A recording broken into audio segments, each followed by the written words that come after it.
Cette fois-ci, on parle de Samuel Eto'o qui sollicite une subvention de l'État pour le championnat. Oui, le président de la Fédération camerounaise de football aurait écrit, hein, parce qu'il dit ça, je ne sais pas qui a mis la main sur ce document.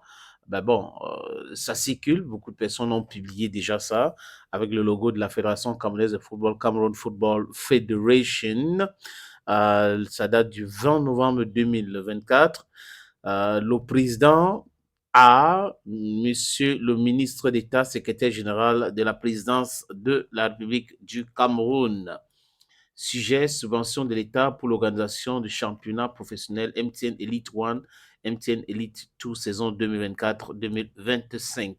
Monsieur le ministre, en vous renouvelant la profonde gratitude de la Fédération camerounaise de football et de l'ensemble de la communauté de ces acteurs de football et de notre pays pour votre sollicitude constante dans le vaste chantier de professionnalisation de nos championnats. J'ai l'honneur de me rapprocher de votre bienveillante personnalité, solliciter la mise à disposition de la subvention de l'État d'un montant de 560 millions de francs CFA. Dédié à l'organisation du championnat professionnel MTN Elite 1, MTN Elite 2, saison 2024-2025. Le démarrage de la saison sportive 2024-2025 est prévu le 8 décembre 2024 pour le championnat professionnel MTN Elite 1 et le 14 décembre pour le championnat professionnel MTN Elite 2. Je vous prie de bien vouloir autoriser la mise à disposition de cette subvention habituelle et exceptionnelle octroyée par l'État. Ce fonds faciliteront le déroulement des championnats évoqués. Veuillez agréer, monsieur le ministre d'État, l'expression de très, ma très quoi, différentes considérations. Monsieur est signé et office. Bon, il faut, on prend cela avec les pincettes, ce que j'ai dit, parce que ce n'est ni la Fédération camerounaise de football ni la présidence qui a publié ce document, mais il y a différents blocs qui publient le document. Mais le message est clair. Il faut dire que l'État subventionne aussi le football local. Mm. En dehors du fait qu'il y a des sponsors, l'État donne un peu de l'argent. Je crois que j'ai expliqué dans beaucoup de nos émissions ici comment est-ce que certaines personnes ont créé les clubs en comptant sur cette subvention.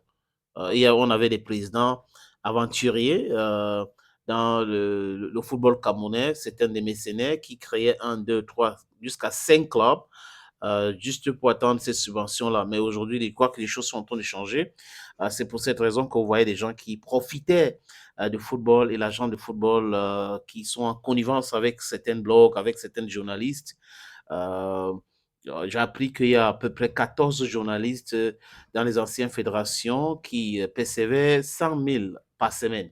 Donc, à peu près 400 000 chaque mois. Faites le calcul pour bien comprendre. Et qu'aujourd'hui, on a fermé ces robinets-là.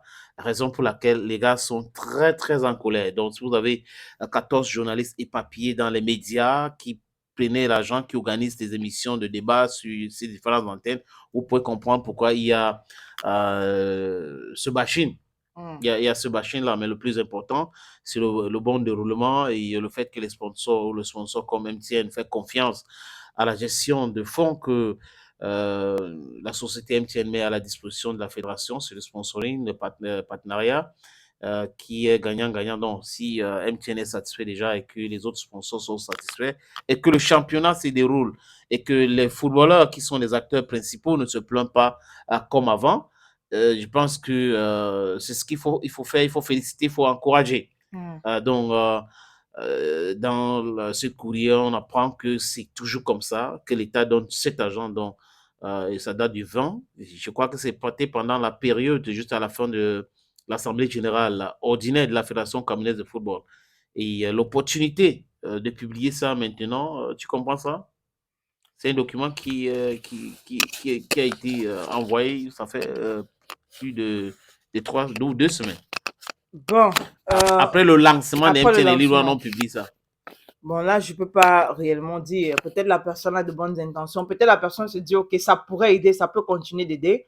Si c'est vrai que c'est un membre de la FECAFOOT qui a fait ce texte-là, qui a fait Non, ce c'est le communiqué-là, président, si c'est vrai que c'est si c'est Samuel vrai que Eto'o. c'est Samuel Eto'o. Maintenant, est-ce que ce serait publié après? Je ne pense pas. Si c'est lui qui a fait le communiqué, je ne pense pas qu'il aura attendu pour publier après.